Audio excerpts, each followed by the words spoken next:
get the next play ran.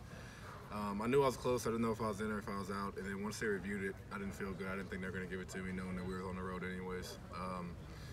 Once they started looking at it, I was expecting it to be quick. Once they were looking at it and it took some time, I was like, it actually could be good.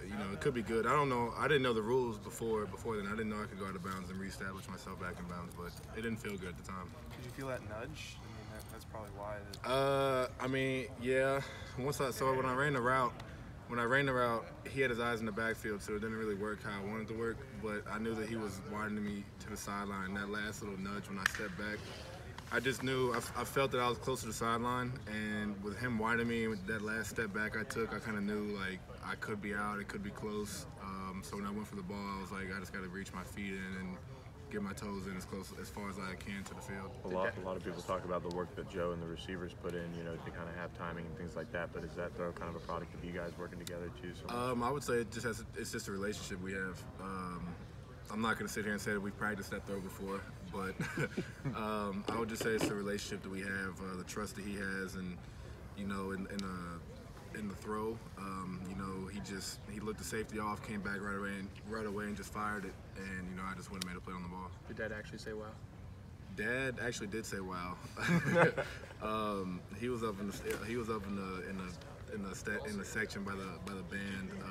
My teammate just told me that his family said when I caught the ball that he was jumping up and down and going crazy. But when I talked to him, yeah, he was ecstatic. And then, of course, when they put it on the TV show, that was really emotional. I could tell.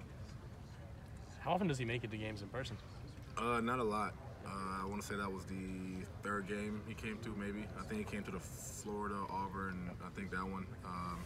He had to leave halfway through the fourth quarter to catch a flight.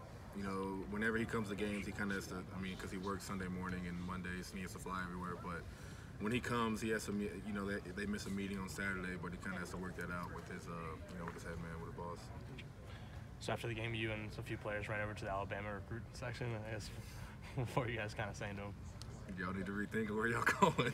Y'all need to rethink of where y'all going, and hopefully we put on a good show for y'all. Who started all that? I don't know. I don't know who started it. I kind of think it was all I think we all just went over there. It might have been Marcel or Cam. I don't know who started it, but it was kind of just a understanding. I don't know. We all just went over there once. How influential are wins like that on recruiting for those players? I'm not going to lie, it's a lot.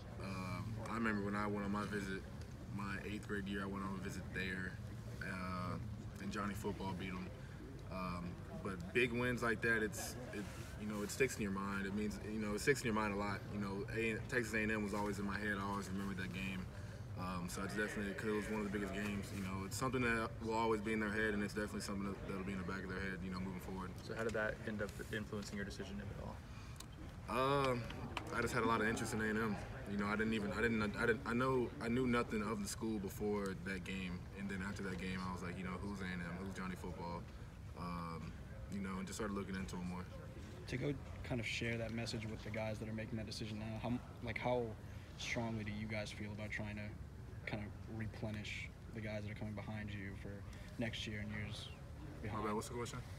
What's the question? In terms of you guys running over there to the recruits, how much is that in mind of y'all helping the staff recruit and make some of those statements and make the most of a game like that? I wouldn't say it's really I don't know. It's kind of just a heat of the moment thing. It's not like, I didn't think about that. It was just a heat of the moment thing. We saw, I knew some recruits there and just felt like talking to them.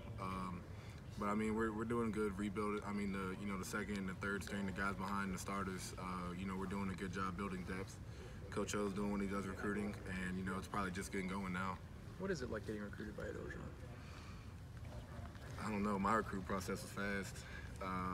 Everybody else's recruiting process was a little different than mine. I don't know. To answer your question, I really don't know. I came for a visit on Friday, came for the Saturday, for the spring game, came Friday, spring game Saturday, committed on Sunday.